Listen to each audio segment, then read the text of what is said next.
Hello everyone. कैसे हैं आप सभी लोग। आई होप आप लोगों जो इलेक्ट्रोकेमिस्ट्री हम लोगों ने स्टार्ट किया था उसका कुछ चीज़ें आप लोगों ने नोट्स बना करके प्रिपेयर भी की होंगी। तो फर्दर हम बात करते हैं कि जो हमने लास्ट लेक्चर में जो डील किया तो उसको थोड़ा सा हम एक बार रिवाइज कर लेते हैं, फिर हम आगे बढ़ते हैं आज के लेक्चर की तरफ।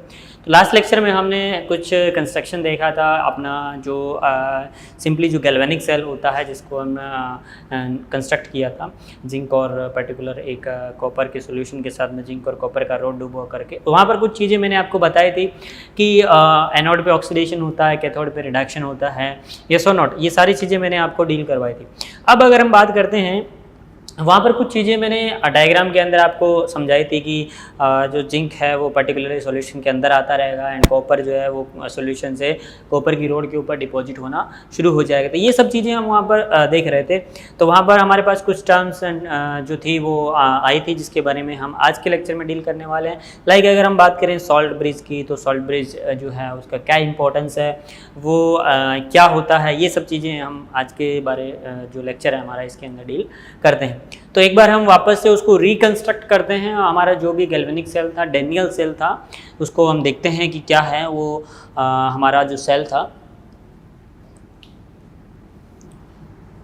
तो हमने कुछ इस तरीके का सेल को कंस्ट्रक्ट किया था, एक बार आप लोग दोबारा से देखेंगे। ओके, तो मैंने आपको बताया था कि सेल को थोड़ा सा बड़ा बना लीजिएगा क्योंकि हमें कुछ प्रॉपर्टीज़ उसके बारे में वहीं पे लिखनी है, तो इसलिए इम्पॉर्टेंट है ये। ठीक है, तो मैं इसको रिकंस्ट्रक्ट कर रहा हूँ थोड़ा सा। ओके, तो इन दोनों को हमने एक बल्ब से कनेक्ट किया था, जिसमें हमने देखा था कि जैसे हम इन दोनों को कनेक्ट करते हैं तो इलेक्ट्रिसिटी आ जाती है, लेकिन वो इलेक्ट्रिसिटी थोड़े टाइम के लिए रहती है। ठीक है, 1-2 मिनट मुश्किल से।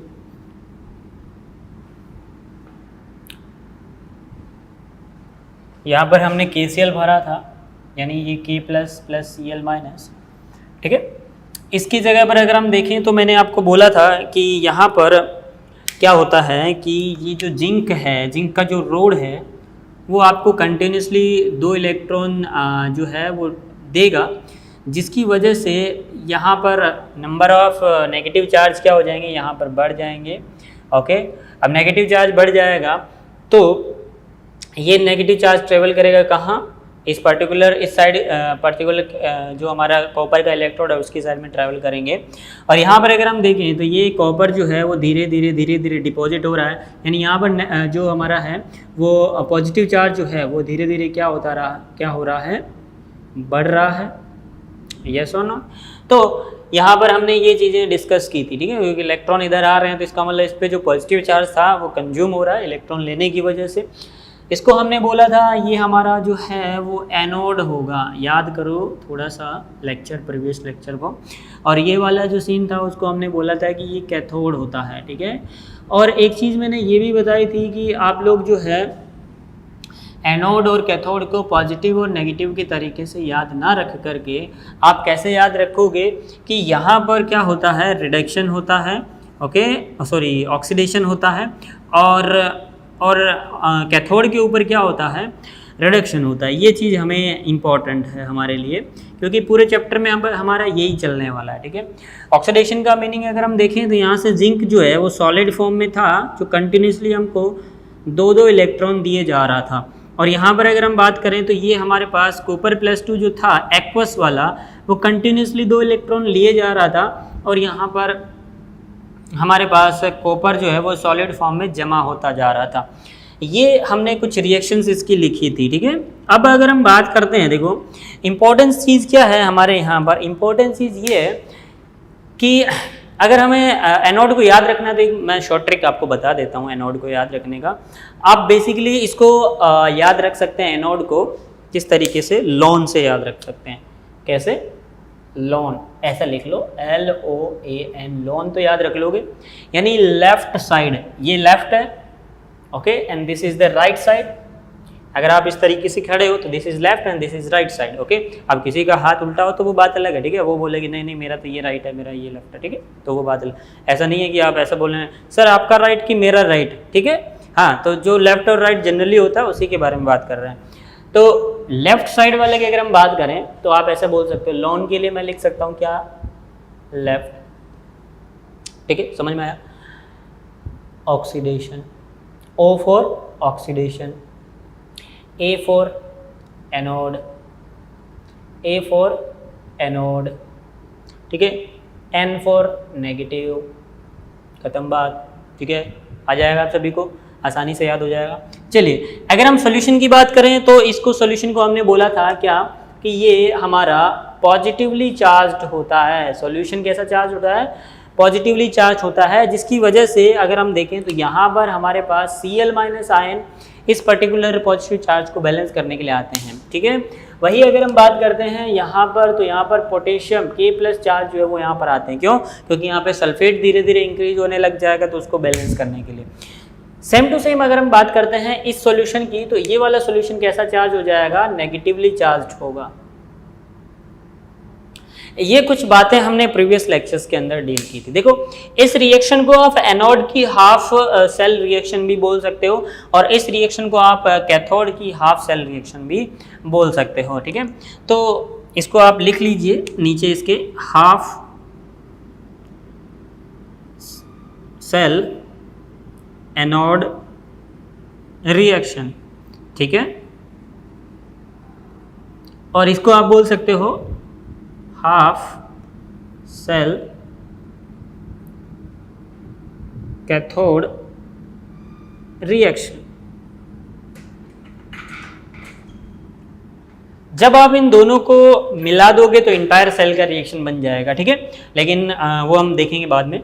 तो मैंने यहाँ तक आपको कल कंप्लीट करवाया था। अब अगर हम बात करते हैं इस लेक्चर में, तो देखो इसमें आपको क्या करना है, इस लेक्चर के अंदर हम सिंपली बात करने वाले हैं सॉल्ट ब्रिज की प्रॉपर्टीज़ के बारे में, ठीक है। दूसरा हम बात करने वाले हैं कि यहाँ पर ये जो चार्ज क्रिएट हुआ है, इस पर्टिकुलर चार्ज क्रिएशन की वजह से यहाँ पर इलेक्ट्रिसिटी जनरेट हुई है, उसके बारे में डिस्कस करने वाले हैं। तो पहले आप एक बार अपना जो भी डायग्राम हमने बनाया था उसको देखो। अब हम बात करते हैं इस सॉल्ट ब्रिज के बारे में। ये बहुत ही इंपॉर्टेंट चीज़ है। इस सॉल्ट ब्रिज के बारे में मैंने आपको लास्ट लेक्चर में बताया था कि हम इसको थोड़ा सा डिटेल में देखेंगे, ठीक है, सॉल्ट ब्रिज का काम क्या है। तो सबसे पहले तो आप ये देख सकते हो कि सॉल्ट ब्रिज जो है वो एक इन्वर्टेड यू शेप का ट्यूब है, जिसके अंदर हम एक पर्टिकुलर सॉल्यूशन को, एक इलेक्ट्रोलाइट को भरते हैं, जिसको हम एक अगर अगर नाम का सॉल्यूशन होता है, अगर मगर वाला, ठीक है, इसी तरीके का सॉल्यूशन मैंने आपको बताया था। वो एक जिलेटिन टाइप का एक सॉल्यूशन होता है कार्बन का, तो उसको इसके अंदर फिल करते हैं, जो सेमी लिक्विड होता है, ठीक है। सेमी लिक्विड लेने का मीनिंग यहाँ पर थोड़ा सा इम्पोर्टेंट है, ताकि ये जो केटाइन और एनाइन का जो ट्रैवलिंग है वो प्रॉपर वे में हो सको, क्योंकि अगर आप लिक्विड फेज में ले लोगे तो फिर ये इसके अंदर गिर जाएगा डायरेक्टली सॉल्यूशन, ठीक है। अगर सेमी लिक्विड लोगे तो ये थोड़ा थोड़ा सॉलिड फॉर्म में, जेली फॉर्म में रहेगा, इसलिए तो वो डायरेक्टली गिरेगा नहीं। दूसरा ये है कि सॉल्ट ब्रिज के अंदर हम अगर हम बात करते हैं कि ये जो भी सॉल्ट हम ले रहे हैं, उन सॉल्ट का भी अपना एक स्पेसिफिकेशन होता है। आप ऐसे ही मुँह उठा करके कोई भी सॉल्ट इसके अंदर नहीं डाल सकते, नहीं तो फिर यहाँ पर प्रॉब्लम हो जाएगी, ठीक है। देखो कैसे, मैं इसी डायग्राम से आपको समझाता हूँ, फिर मैं इसको रफ करके आपको सारी चीज़ें एक साथ बताता रहूँगा। देखो होता क्या है कि अगर हम बात करते हैं इस पर्टिकुलर सॉल्ट ब्रिज के लिए, तो इसमें क्या होता है कि ये सॉल्ट हमने भरा। अब ये सॉल्ट जो है, हमें पता है कि इस सॉल्यूशन के अंदर पॉजिटिव चार्ज बढ़ रहा है, तो ये इसको नेगेटिव चार्ज सप्लाई करेगा। तो मैंने लास्ट टाइम पे एक रिएक्शन लिखी थी, आपको याद हो तो मैंने लिखा था कि जिंक +2 जो है एक्वस फॉर्म में, वो Cl- से रिएक्शन कर लेगा और वो बना लेगा क्या, ZnCl2।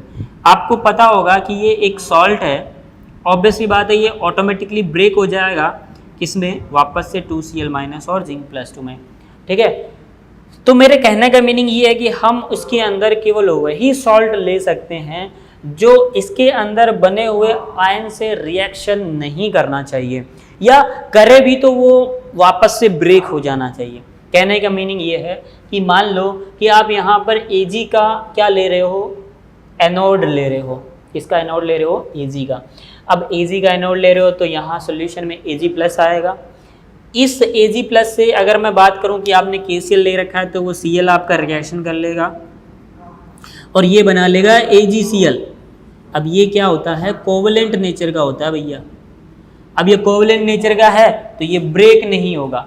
अब ये ब्रेक नहीं होगा तो सीन गड़बड़ हो गया ना, फिर सीन क्या हो गया, वापस से गड़बड़ हो गया। यानी यहाँ पर प्रेसिपिटेट बनना शुरू हो गया, PPT बनना शुरू हो गया, और यहाँ पर इलेक्ट्रिकली जो न्यूट्रलिटी की जो हम चाह रहे थे वैसा कुछ हो ही नहीं रहा। आयंस हमारे जो हैं वो कंज्यूम हो रहे हैं। क्यों? क्योंकि मैंने आपको बोला था कि इलेक्ट्रिसिटी कंडक्ट करने के दो मेथड हैं। कौन कौन से? इलेक्ट्रॉन्स और आयंस। तो जब हमारे सोल्यूशन में आयन ही खत्म हो गए तो फिर हम कैसे उस पर्टिकुलर इलेक्ट्रिसिटी को जनरेट कर सकते हैं। दैट्स वाई यहाँ पर ये भी इंपॉर्टेंट होता है कि अगर हम सॉल्ट ब्रिज के अंदर कोई सॉल्ट ले रहे हैं तो उसका एक पर्टिकुलर स्पेसिफिकेशन होना चाहिए।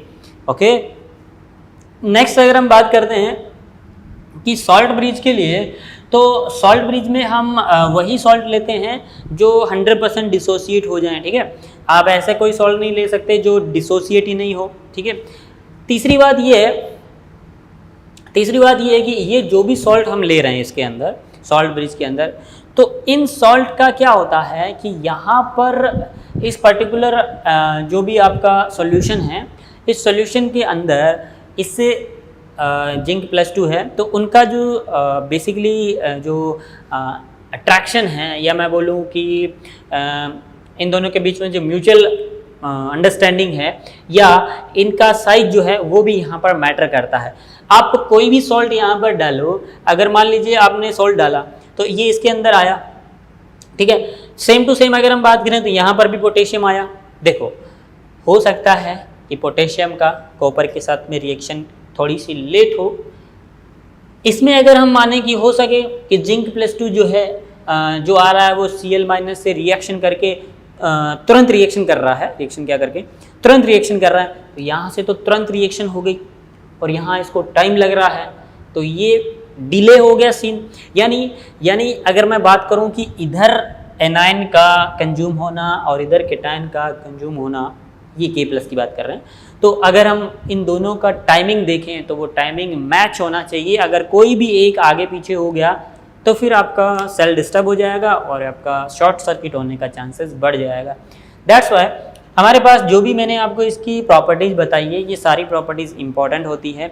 और साथ में ही हम एक इम्पॉर्टेंट प्रॉपर्टी और भी स्टडी करते हैं सॉल्ट ब्रिज के बारे में, दैट इज़ लिक्विड जो आपका लिक्विड के अंदर जो चार्ज ट्रांसफरेशन होता है उसको भी ये क्या कर देता है, मिनिमाइज़ कर देता है। ठीक है, उसके बारे में हम देखेंगे।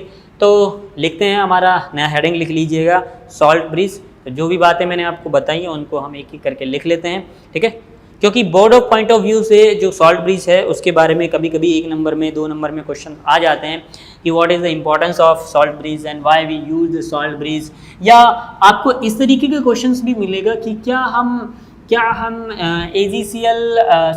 AZ के इलेक्ट्रोड के साथ में सॉल्ट ब्रिज में KCl यूज कर सकते हैं या नहीं कर सकते हैं। तो ये सब चीज़ें भी आपको इम्पोर्टेंट हैं। ठीक है, तो इसलिए क्या है कि सॉल्ट ब्रिज का प्रॉपर्टी हमको पढ़ना ज़रूरी है।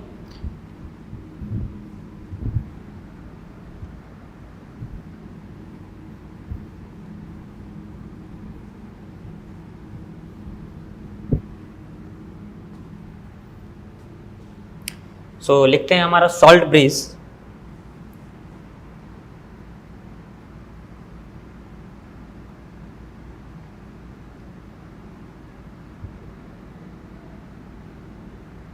तो सबसे पहले तो लिखो इसका डेफिनेशन क्या है। It is a U shape inverted tube. ठीक है, ये एक यू शेप का इन्वर्टेड ट्यूब होता है। सिंपली अगर हम बात करते हैं कि सॉल्ट ब्रिज के प्रॉपर्टी क्या है, तो सीधा आपको प्रॉपर्टी दिख ही रहा होगा, प्रॉपर्टी ऑफ सॉल्ट ब्रिज।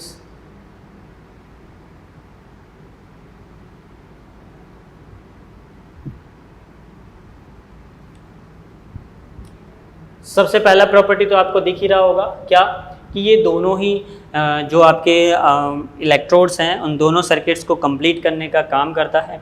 ठीक है, तो फर्स्ट वन अगर हम बात करें मेन इंपॉर्टेंस प्रॉपर्टी का, कि it is complete the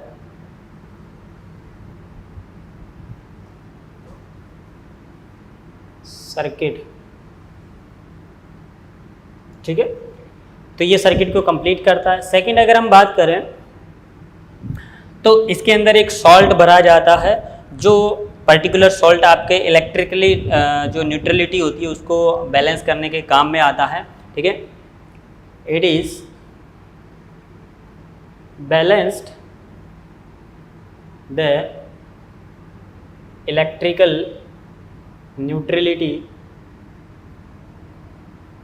of solution. ठीक है, तो ये इलेक्ट्रिकलिटी न्यूट्रलिटी को बनाए रखने में हेल्प करता है। ठीक है, नंबर 3 अगर हम बात करें इन salt bridge,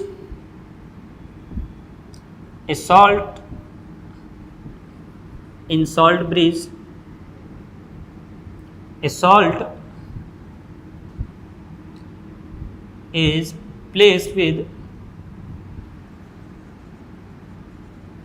semi liquid state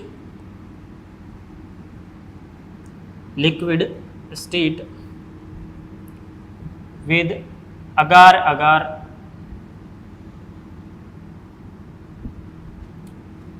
liquid, या अगार सॉल्यूशन लिख लो, पाउडर होता है वैसे तो ये, अगार पाउडर लिख लीजिए।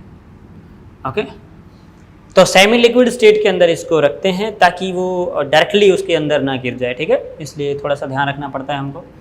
अब ये तो सॉल्ट ब्रिज के यूजेज हो गए कि ये सर्किट को कंप्लीट करता है, ये सब चीज़ें।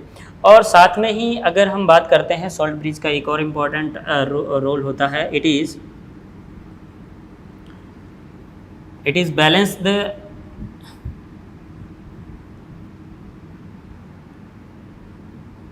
Mobility of ions.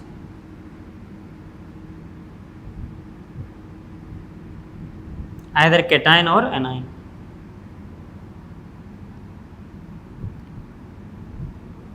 मोबिलिटी बिल्कुल जैसे मैंने आपको बोला कि मोबिलिटी का मीनिंग आप ऐसा समझिए कि अगर मान लीजिए एक साइड में Cl- आ रहा है, दूसरी साइड में आपका पोटेशियम प्लस जा रहा है, तो उन दोनों का टाइमिंग जो है वो मैच होना चाहिए एक दूसरे के साथ रिएक्शन करने का, यानी पोटेशियम सल्फेट के साथ में रिएक्शन करने का और यहाँ पर जिंक का उस पर्टिकुलर Cl- से रिएक्ट करने का। ओके, तो ये इंपॉर्टेंट थिंग है। अगर उनका टाइमिंग मैच नहीं होगा तो कोई भी एक चार्ज बढ़ जाएगा, जिसकी वजह से आपका जो सेल है वो क्या हो जाएगा, वो ख़राब हो जाएगा या उसमें शॉर्ट सर्किट होने के चांसेस बढ़ जाएंगे। ठीक है, तो ये चीज़ भी इंपॉर्टेंट है, इस balance the mobility of the ions. तो अगर हम बात करते हैं कि सॉल्ट ब्रिज में जो सॉल्ट भरा जाता है उस पर्टिकुलर सॉल्ट का क्या इंपॉर्टेंस है। ठीक है, साथ में एक चीज़ हम और भी लिख लेते हैं, it is minimize the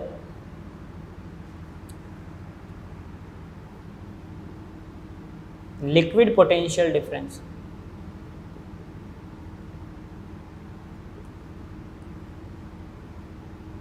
liquid potential difference. ठीक है, देखो इसके बारे में अभी देखते हैं हम, लिक्विड पोटेंशियल डिफरेंस के बारे में क्या होता है ये, फिर हम आगे चलते हैं।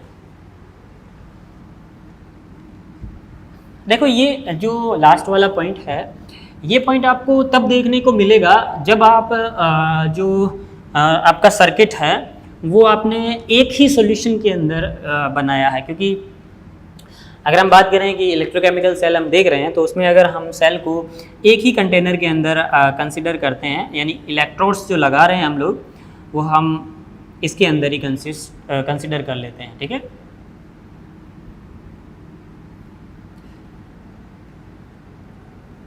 इस तरीके से। तो यहाँ पर क्या होता है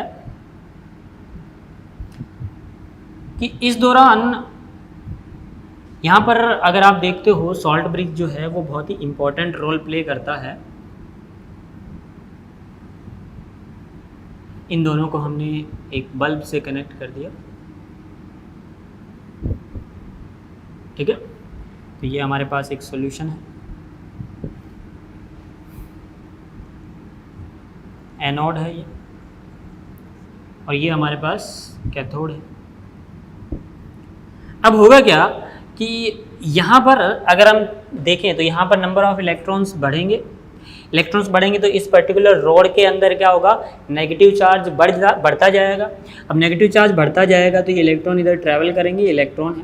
अब देखो हम जानते हैं कि ये सॉल्यूशन पॉजिटिवली चार्ज होता जाएगा, तो इस पॉजिटिवली चार्ज की वजह से इस तरीके का यहाँ पर पॉजिटिव डिफरेंस इस वाली सरफेस पे जनरेट होगा। वही अगर हम इस वाली साइड में जब बात करें तो यहाँ पर पॉजिटिव चार्ज इंक्रीज होगा, जिस वजह से अगर हम देखें सॉल्यूशन के लिए तो सॉल्यूशन में नेगेटिव चार्ज डेवलप होंगे। अब नेगेटिव चार्ज डेवलप होंगे तो अगर हम देखें तो करंट का फ्लो जो है वो इधर से इधर है, जबकि यहाँ पर अगर हम देखें तो वो किधर है, किधर की डायरेक्शन में है, उल्टा डायरेक्शन में है। तो यहाँ पर अगर हम देखें तो इस केस में इस पर्टिकुलर चीज़ को मिनिमाइज करने के लिए अगर ये सॉल्यूशन में पॉजिटिव और नेगेटिव चार्ज हैं, अगर ये कंज्यूम हो जाए, मिनिमाइज हो जाए, तो ऑटोमेटिकली क्या हो जाएगा, ये जो करंट है उस पूरे सर्किट के अंदर घूमता रहेगा। तो ये इम्पॉर्टेंट चीज़ है कि जो आपका जो सॉल्ट ब्रिज होता है वो इन पर्टिकुलर कैटायन और एनायन को क्या कर देता है, मिनिमाइज कर देता है, जिसकी वजह से आपका सेल जो है वो लॉन्ग टाइम तक वर्क करता है। तो ये तो कहानी थी हमारा सिंपल सा सॉल्ट ब्रिज के बारे में। अब हम बात करते हैं कि सॉल्ट ब्रिज में भरे जाने वाला जो सॉल्ट है उसका क्या इंपॉर्टेंस है। ठीक है, इसका भी अपने आप में एक बहुत इंपॉर्टेंस है, पहले इसको नोट कीजिए, फिर हम उसी के बारे में बात करते हैं। Importance of salt.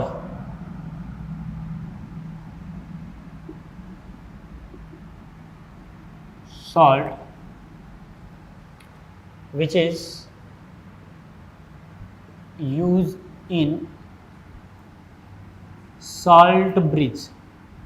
ठीक है, तो सॉल्ट ब्रिज के अंदर जो सॉल्ट ले रहे हैं उसका भी अपने आप में एक इम्पॉर्टेंस है। हम कोई भी सॉल्ट उठा करके उसके अंदर यूज नहीं ले सकते हैं। ठीक है, बेसिकली आप लिख सकते हो कि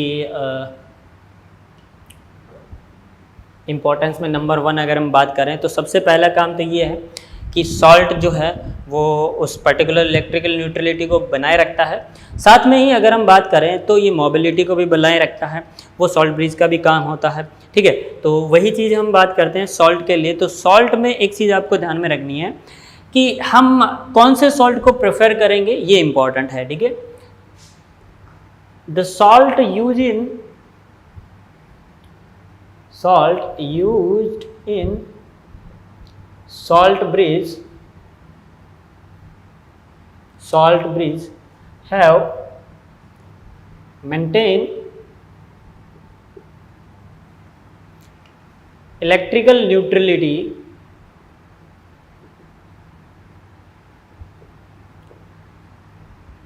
ठीक है, and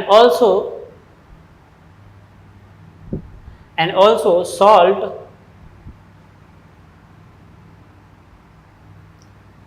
minimize the जो हमने लिखा था लिक्विड पोटेंशियल जिसको हम बोल रहे थे उसको भी मिनिमाइज करता है। ये तो हमने सॉल्ट ब्रिज में भी पढ़ा था, तो हम यहाँ पे वापस क्यों पढ़ रहे हैं, क्योंकि बेसिकली अगर हम देखें तो ये काम कौन कर रहा है, ये काम हमारा सॉल्ट ही कर रहा है।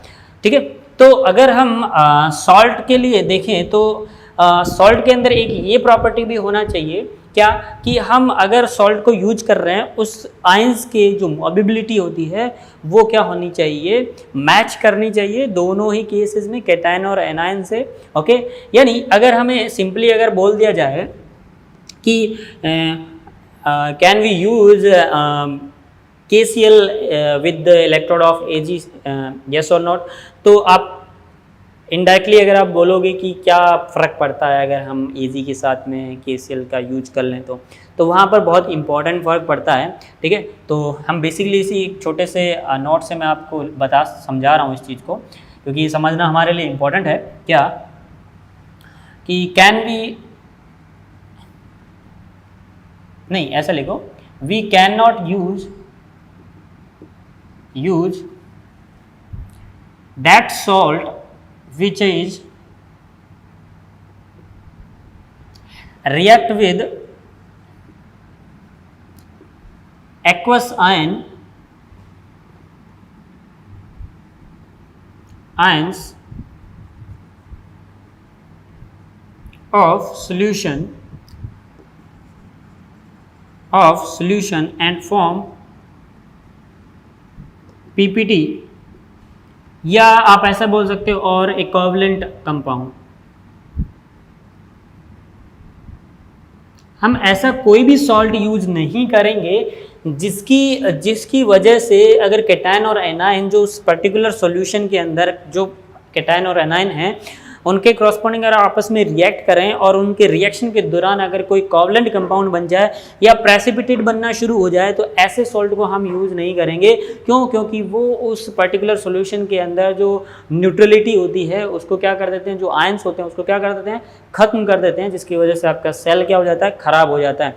लाइक अगर एग्जाम्पल में देखें, we can not use KCl, like we can not use KCl with AZ electrode, AZ metal electrode। ठीक है, ये बोर्ड का एक इंपॉर्टेंट क्वेश्चन है।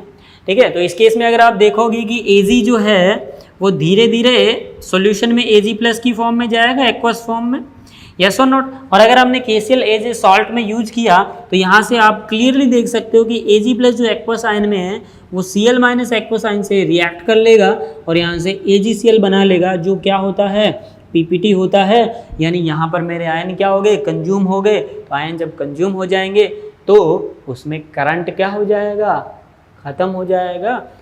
इवन अगर मैं देखूँ कुछ पर्टिकुलर इलेक्ट्रोड के अंदर इलेक्ट्रॉन भर गए, यस और नॉट, तो इसलिए वो क्या है, पर्टिकुलरली जो हमारा सर्किट है वो क्या हो जाएगा, डैमेज हो जाएगा और जो भी सेल है वो वर्किंग करना बंद कर देगा। ठीक है, तो अगर हम बेसिकली एग्जांपल लिखें सॉल्ट के, तो हम यहाँ पर वो सभी सॉल्ट यूज करते हैं तो 100% ब्रेक हो जाते हैं। ठीक है, सिंपली आप लिख सकते हो जैसे KCl है, KNO3 है, NH4Cl है ना, ETC, ये कुछ बेसिक आपके सॉल्ट्स होते हैं जो आप हमारे पर्टिकुलर जो सॉल्ट ब्रिज होता है उसके अंदर यूज करते हैं।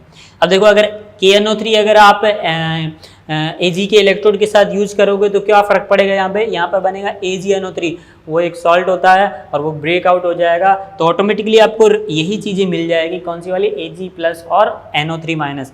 तो उस केस में कोई फर्क नहीं पड़ रहा है। आपको केवल इलेक्ट्रिकल न्यूट्रलिटी बनाए रखनी है, आपको किसी भी चीज़ को डिपॉजिट नहीं करना है, या मैं बोलूँ कि उसका प्रेसिपिटेट नहीं होने देना है। ठीक है, तो उसकी वजह से अगर ऐसा PPT वगैरह बना तो फिर सर्किट जो है वो जो हमारा जो है वर्किंग करना बंद कर देगा। तो ये चीज़ इंपॉर्टेंट थी, इसलिए मैंने आपको बता दी, क्योंकि board of point of view से सॉल्ट ब्रिज और इससे रिलेटेड सॉल्ट के अंदर क्वेश्चन आ जाता है, तो इसलिए इसको ज़रूरी था पढ़ना।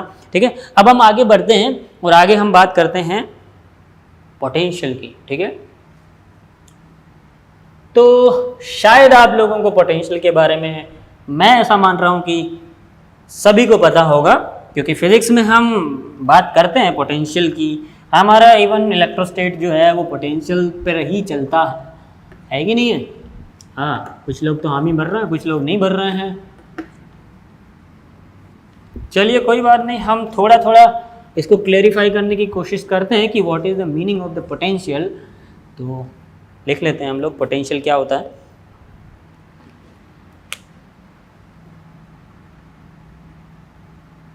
पोटेंशियल, सबसे पहली और इम्पॉर्टेंट चीज, we can not calculate the potential. सीधी बात। तो आप सोच रहे होंगे कि ये क्या सीन हो गया, तो आपको एक आपकी याददाश्त के लिए मैं आप लोगों को बता देता हूँ कि पोटेंशियल जो है वो अकेला नहीं होता है, यानी इसको आप अकेला कैलकुलेट नहीं कर सकते। कहने का मतलब आपको कोई ना कोई एक रेफरेंस लेना पड़ेगा, उस पर्टिकुलर रेफरेंस के साथ या उसके रिलेशन के साथ में ही आप पोटेंशियल कैलकुलेट कर सकते हैं। तो आप ऐसा लिख लीजिए कि potential is a relative terms, is a relative concept.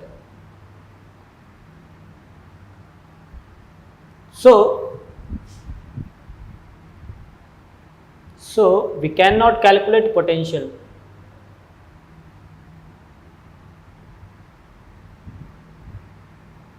We always calculate the potential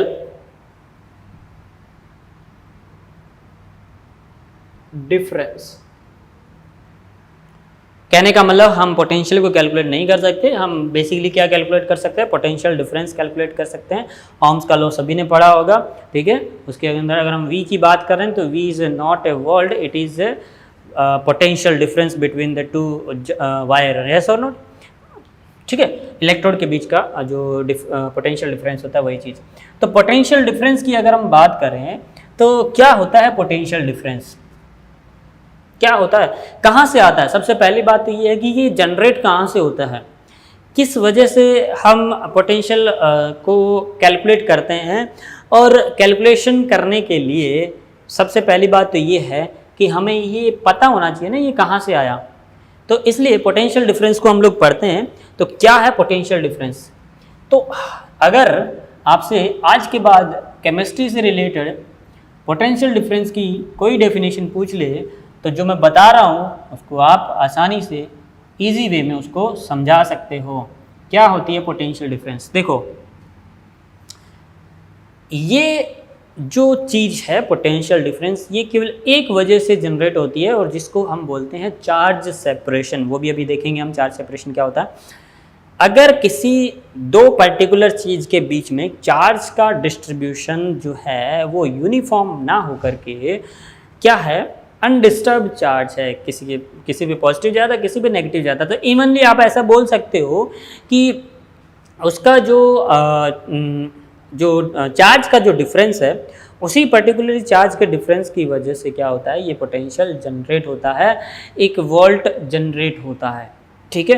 तो बात करते हैं कि पोटेंशियल डिफरेंस के लिए, तो सिंपली अगर हम ये पोटेंशियल डिफरेंस देखें तो ये कब पैदा होगा, when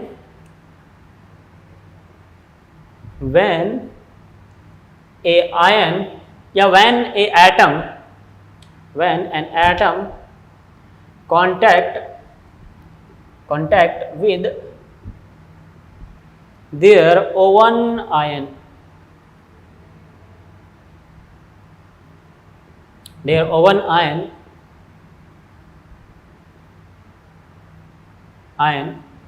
then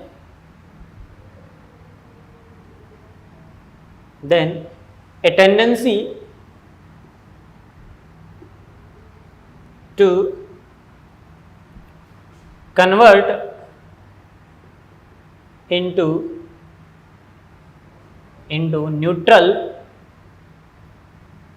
or ion, due to which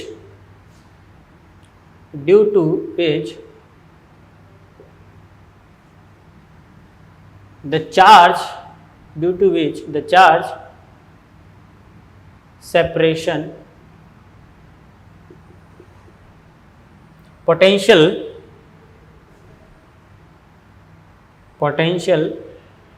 is generated।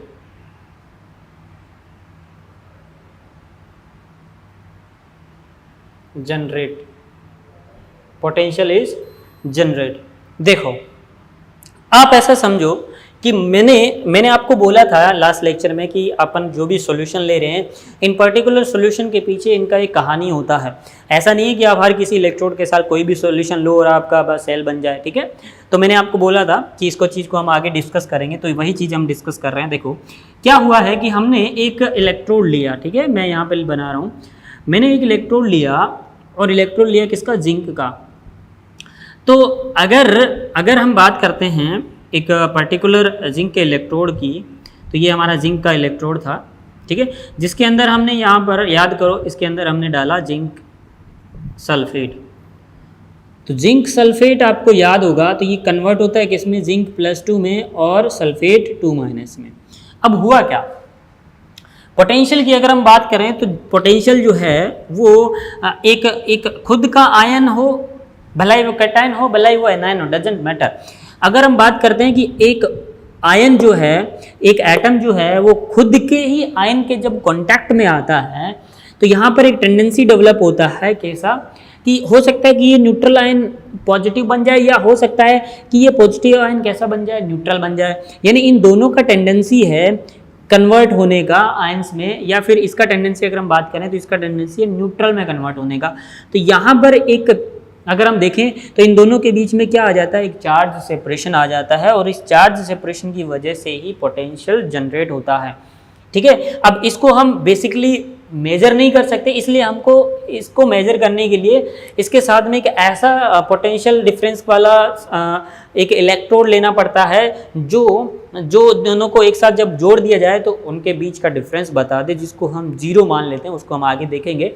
ठीक है, तो अगर हम बात करें कि अगर आपके पास पोटेंशियल जनरेट करवाना है तो कुछ नहीं करना, एक एटम लो और उसी के एटम के साथ में इसको क्या करवा दो, इसके कांटेक्ट में ला दो। तो जैसे ये कांटेक्ट में आएगा तो इन दोनों के बीच में क्या हो जाएगा, चार्ज का सेपरेशन होगा। ठीक है, चार्ज सेपरेशन हो सकता है कि ये इधर से इधर जा रहा हो चार्ज, या हो सकता है कि ये इधर से इधर जा रहा हो। ठीक है, दोनों में से कोई सा भी हो सकता है। हो सकता है कि ये धीरे धीरे पॉजिटिव बन रहा हो, या हो सकता है कि ये धीरे धीरे नेगेटिव बन रहा हो। दोनों में से कोई सी भी चीज़ हो सकती है। तो सेम टू सेम थिंग अगर हम यहाँ पर बात करें इस वाले पर्टिकुलर डायग्राम के अंदर, तो ये हमने जिंक सल्फेट का सोल्यूशन क्यों लिया, क्योंकि हमने यहाँ पर जिंक ले रखा है। तो यहाँ पर इस पर्टिकुलर इलेक्ट्रोड पे अगर हमको कोई पोटेंशियल जनरेट करवाना है तो हमको इसी का आयन के साथ में इसको कांटेक्ट में लाना पड़ेगा, तब जाकर इस पूरे इलेक्ट्रोड के अंदर क्या होगा, पोटेंशियल डिफरेंस जनरेट होगा, पोटेंशियल जनरेट होगा, और उसको हम किसी पर्टिकुलर दूसरे इलेक्ट्रोड के साथ में जोड़ करके हम इस इलेक्ट्रोड का क्या निकाल लेते हैं, पोटेंशियल डिफरेंस निकाल लेते हैं। हमें नहीं मालूम स्टार्ट में, क्योंकि अगर ये अकेला रहेगा तो थोड़ी पता रहेगा कि हमको कितना इसके अंदर पोटेंशियल जनरेट हुआ है। ठीक है, तो इसको मेजर करने के लिए हमें एक स्टैंडर्ड मानना पड़ता है। ठीक है, उसको हम देखते हैं, पहले इसको आप नोट कीजिए। थोड़ा सा मैं इसको डायग्राम थोड़ा सा सही से बनाता हूँ ताकि आप लोगों को इसके बारे में थोड़ा बहुत जो है वो आइडिया लगे कि हाँ रियलिटी में पोटेंशियल जो है वो इसी तरीके से जनरेट करवाया जाता है। ठीक है, अब फिजिक्स का पता नहीं भाई आप किस तरीके से उसको जनरेट करवाते हो, वहाँ पर अलग हो सकता है, लेकिन अगर हम केमिस्ट्री की बात करें तो इसी तरीके से जनरेट होता है। और इवन अगर हम बात करें तो फिजिक्स में भी इसी तरीके से ही पोटेंशियल जनरेट होता है। ठीक है, तो वहाँ पर थोड़ा सा इस चीज़ को और ब्रॉडली लेवल पे समझाया जाता है, लेकिन हमारा जो है वो फिजिक्स वाला सीन नहीं है, हम केमिस्ट्री वाले हैं। तो इसी तरीके से अगर हम देखते हैं तो ये हमारे पास जिंक है। ठीक है, जिंक के पास में ये जिंक +2 हो जाएगा, है ना। तो ये आपका इसके अंदर मैं भर देता हूँ, कहाँ, इस जगह पर जिंक सॉल्यूशन हमने लिया है। Zn सल्फेट जो किस में कन्वर्ट हो रहा है, Zn+2 एक्वस में, और ये सल्फेट भी एक्वस में, सॉल्यूशन में दोनों ही चीज़ें, और ये हमारा एक्वस। ठीक है, तो ये जिंक का हमने इलेक्ट्रोड लिया स्टार्ट में। तो ऑब्वियस सी बात है ये एक सॉल्यूशन है जिंक का, तो यहाँ पर जिंक +2 होगा। ठीक है, यानी हर जगह पर इसके कैटायन जो है वो आ जाएंगे। ठीक है, अब इस कैटायन आ जाने की वजह से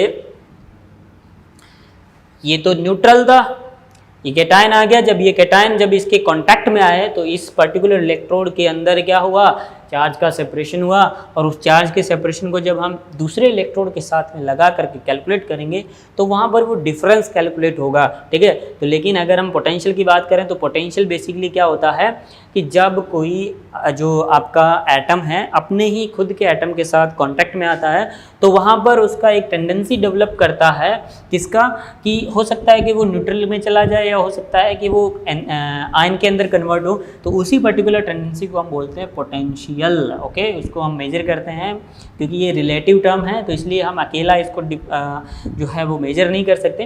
दैट्स वाई ध्यान में रखिएगा कि पोटेंशियल का मीनिंग क्या है। तो इसको थोड़ा सा पहले नोट कर लीजिए। यहाँ पर क्या हो जाएगा, potential is develop charge separation की वजह से, develop due to charge separation. ठीक है, अब अगर हमें पोटेंशियल डिफरेंस कैलकुलेट करना है तो हमें इसको किसी एक रिस्पेक्टिव के साथ में कैलकुलेशन करना पड़ेगा। उसको कैलकुलेट करने से पहले हम लोगों को कुछ और चीज़ें भी पढ़नी पड़ेगी। तो स्टार्ट करते हैं हम पहले उन चीज़ों को, फिर हम पोटेंशियल डिफरेंस को कैलकुलेट करेंगे, ठीक है। तो एक बार इसको नोट कर लीजिए आप सभी लोग। सेम टू सेम अगर हम बात करें तो कॉपर के केस में भी बिल्कुल एग्जैक्टली ऐसा ही होगा, उसमें भी इसी तरीके से उसके अंदर जनरेट होगा पोटेंशियल डिफरेंस, ठीक है।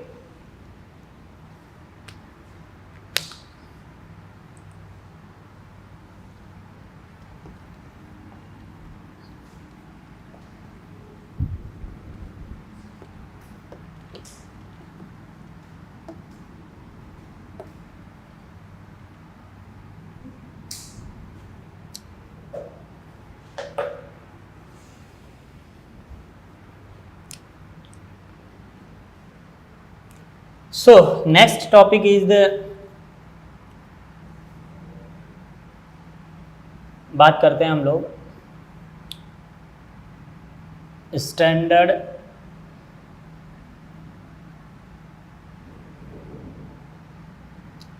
इलेक्ट्रोड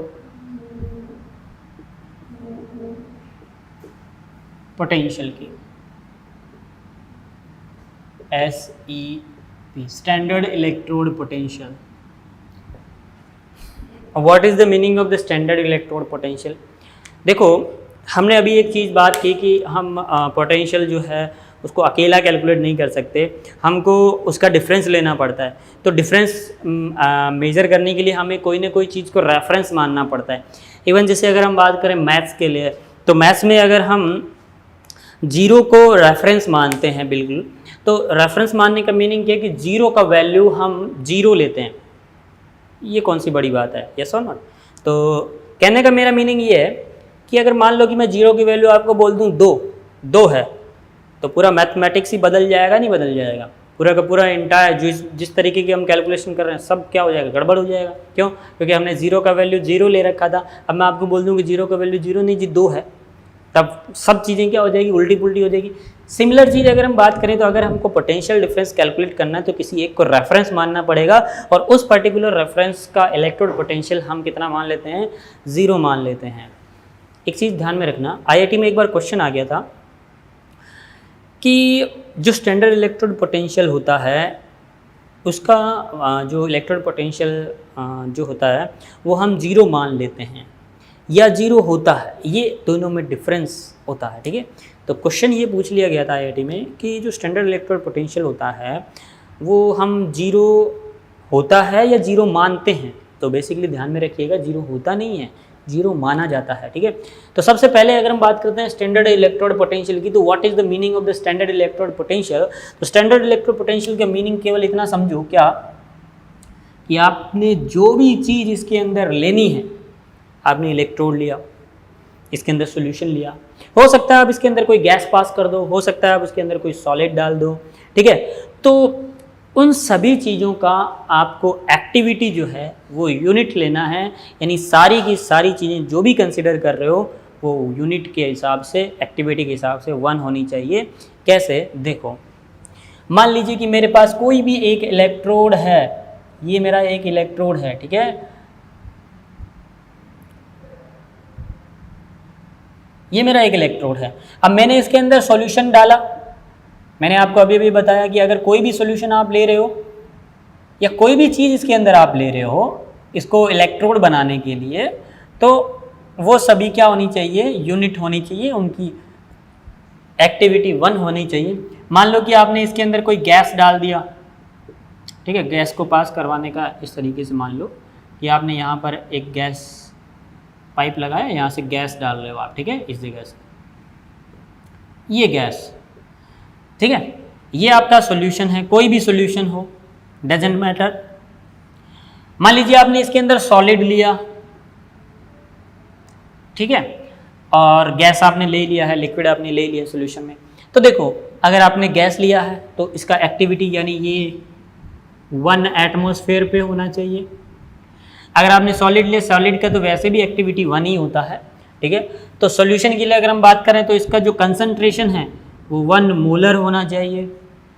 तो एक स्टैंडर्ड इलेक्ट्रोड पोटेंशियल क्या होता है, जिसके अंदर सारी जो हम लोग इसके अंदर फैक्टर्स यूज कर रहे हैं। यानी हम अगर एक मोलर सॉल्यूशन के अंदर, एक एटीएम प्रेशर के अंदर अगर किसी पर्टिकुलर इलेक्ट्रोड का अगर हम पोटेंशियल देखें तो वो हमारा क्या होगा, स्टैंडर्ड इलेक्ट्रोड पोटेंशियल होगा, और वही हमारा स्टैंडर्ड इलेक्ट्रोड भी होगा। ठीक है, अगर हम स्टैंडर्ड इलेक्ट्रोड की बात करें तो स्टैंडर्ड इलेक्ट्रोड तो ये हो गया, बल्कि अगर हम पोटेंशियल की बात करें तो भाई इसके अंदर जो चार्ज वगैरह की वजह से यहाँ पर चार्ज सेपरेशन आएगा, तो जो पोटेंशियल डेवलप होगा that is the standard electrode potential. क्यों? क्योंकि हमने यहाँ पर सारी चीज़ें यूनिट लेकर के इसको डिफाइन किया है, that's why it is called as standard electrode potential. यानी स्टैंडर्ड इलेक्ट्रोड पोटेंशियल का अगर आपको डेफिनेशन पूछे तो आप क्या बोलेंगे स्टैंडर्ड इलेक्ट्रोड का definition?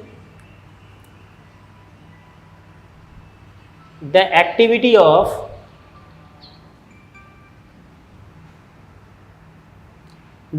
activity of all components used in an electrode is unit, then the electrode is called standard electrode। क्या हो जाएगा वो? Standard electrode. And the potential generate by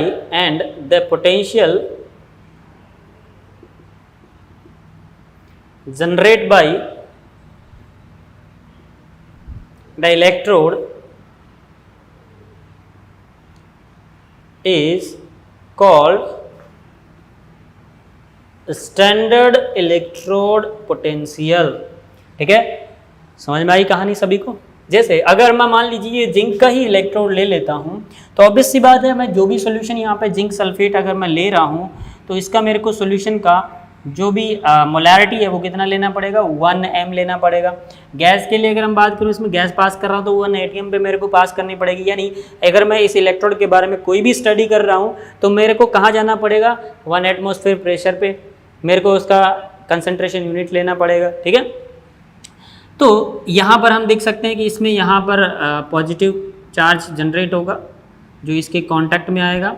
ठीक है, ओके, तो यहाँ पर ये क्या बन जाएगा, इलेक्ट्रोड। अब ये जो इलेक्ट्रोड है यानी ये जिंक का कौन सा इलेक्ट्रोड हो जाएगा, स्टैंडर्ड इलेक्ट्रोड ऑफ जिंक।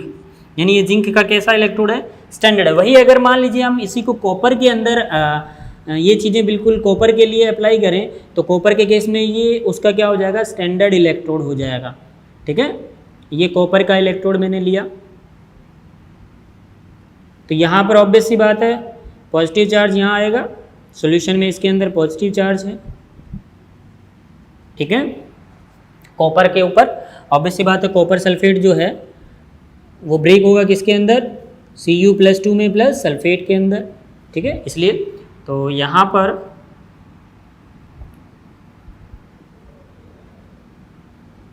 अगर मैं 1 यूनिट कंसंट्रेशन ले लेता हूँ इसका, और इसका प्रेशर जो है वो मैं कितना ले लेता हूँ, 1 एटमॉस्फेयर प्रेशर पे हम इसको परफॉर्म करवा रहे हैं, तो it is called standard electrode standard electrode of copper, standard electrode of copper. तो ये बेसिकली डिफरेंस होता है स्टैंडर्ड इलेक्ट्रोड में। ओके, तो स्टैंडर्ड इलेक्ट्रोड जो होता है, स्टैंडर्ड इलेक्ट्रोड का अगर हम पोटेंशियल लिखते हैं तो हम उसको एक स्पेसिफिक सिंबल से डिनोट करते हैं। वही अगर हमारे लीजिए कि स्टैंडर्ड इलेक्ट्रोड नहीं है तो हम उसको अलग सिंबल से डिनोट करते हैं। तो एक बार वो भी देख लेते हैं कि स्टैंडर्ड इलेक्ट्रोड पोटेंशियल को जो डिनोट किया जाता है उसको हम लिखते हैं E0 से। ठीक है, तो आई थिंक आप लोगों को स्टैंडर्ड इलेक्ट्रोड का कहानी थोड़ा सा समझ आ गया होगा कि स्टैंडर्ड इलेक्ट्रोड क्या होता है। बेसिकली कुछ नहीं है, सारी चीज़ें यूनिट कर दो, एक एक कर दो, तो वो सब जब उसका जो इलेक्ट्रोड होगा वो स्टैंडर्ड होगा और उसका जो पोटेंशियल होगा दैट इज स्टैंडर्ड पोटेंशियल। ठीक है, so standard electrode potential is denoted by the E node. Okay, E node of the standard electrode. यहाँ पे मैं स्टैंडर्ड इलेक्ट्रोड लिख रहा हूँ जिसका भी, जैसे अगर मान लीजिए मेरे को जिंक के लिए बात करना पड़े, standard electrode potential of zinc अगर मैं बात करता हूँ ओके, तो इसके लिए अगर हम बात करें तो इसके लिए मैं सीधा सीधा लिख दूंगा ई नोड ऑफ जिंक प्लस 2 से जिंक स्टैंडर्ड इलेक्ट्रोड के लिए। वही अगर हम बात करें standard electrode potential of copper, ठीक है, तो इसके लिए अगर हम बात करें तो ई नोड ऑफ कॉपर प्लस 2 से ये कॉपर चला जाएगा, ठीक है। देखो ये इस तरीके से क्यों गया, इसके बारे में भी मैं आपको बताऊंगा, ठीक है। इसको लिखने का तरीका बेसिकली आप ऐसा लिख सकते हो, सिंपली ई नोड से इसको डिनोट किया जाता है। ओके, तो ये तो हमारा स्टैंडर्ड इलेक्ट्रोड पोटेंशियल है। ओके, अगर मान लीजिए सिंपली आपको इलेक्ट्रोड पोटेंशियल लिखना हो कि इलेक्ट्रोड पोटेंशियल, अगर आपको सिंपली लिखना हो इलेक्ट्रोड पोटेंशियल जो कि स्टैंडर्ड नहीं है, तो उसको डायरेक्टली हम क्या लिखते हैं, ई ऑफ सेल लिख लेते हैं या ई सेल लिख लेते हैं, ठीक है। तो यहाँ पे ये तो स्टैंडर्ड के लिए मैंने अलग अलग लिखा, बाकी आप ऐसा भी लिख सकते हो, सिंपल लिख सकते हो क्या कि ई सेल, या फिर आप ई ऑफ इलेक्ट्रोड, अगर वो स्टैंडर्ड नहीं है तो ई ऑफ इलेक्ट्रोड लिख सकते हो, ठीक है। तो यहाँ पर हमने ये इस तरीके के सिंबल्स क्यों यूज करें, इन सब के बारे में हम बात करेंगे नेक्स्ट लेक्चर के अंदर, तो ठीक है। तो वहाँ पर हम बात करेंगे कि एक स्टैंडर्ड इलेक्ट्रोड पोटेंशियल या इलेक्ट्रोड पोटेंशियल के लिए हम लोग दो तरीके के पोटेंशियल्स की बात करते हैं। हम एक ऑक्सीडेशन पोटेंशियल की बात करते हैं, एक रिडक्शन पोटेंशियल की बात करते हैं। जैसे ही सिंपली यहाँ पे दिख रहा होगा कि आप जिंक के लिए अगर हम बात करें तो वहाँ पर ऑक्सीडेशन हो रहा, तो ये सब चीज़ें भी हम लोग आगे के लेक्चर्स में डील करेंगे। फिलहाल आप बिल्कुल यहाँ तक इसको नोट कीजिए। नेक्स्ट लेक्चर में हम लोग स्टैंडर्ड हाइड्रोजन इलेक्ट्रोड को भी डील करेंगे, फिर हमारा सारा का सारा फिनोमिना जो है एक साथ समेटेंगे और फिर हमारे जो चैप्टर है उसको रन करेंगे। फिर आपको ऑटोमेटिकली जो है इस चैप्टर के अंदर तबीयत से मज़ा आने लग जाएगा, ठीक है। तो इसको नोट कीजिए और मिलते हैं नेक्स्ट लेक्चर में हम लोग। तब तक के लिए thank you very much and goodbye, take care.